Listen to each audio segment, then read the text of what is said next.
This is Poco X5 5G, and in today's video I would like to show you how to enter and use the camera pro mode on this device.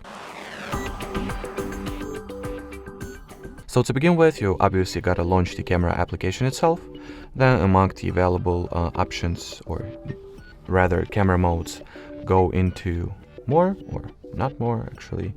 The pro mode is well, by default added to this little carousel.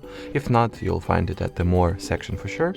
So basically what the camera pro mode is on any device, or at least almost any device including this one, is the mode in which you gain more manual controls over some camera options. So let's say you can manually set the white balance value, the focus distance, or set the manual focus rather, change the shutter speed,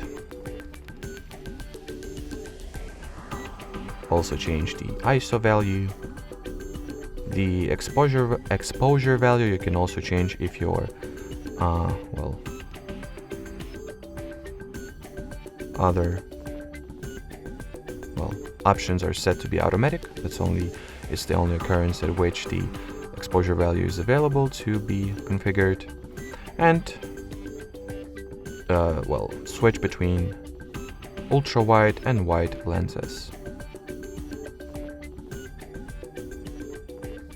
Even though for some reason in my case it doesn't work. Okay, it does work, so yeah, it just bugged for some reason, but as you can see it works just fine. Alrighty, so that will be it for this video, guys. Thanks for watching, thanks for your attention, and bye bye.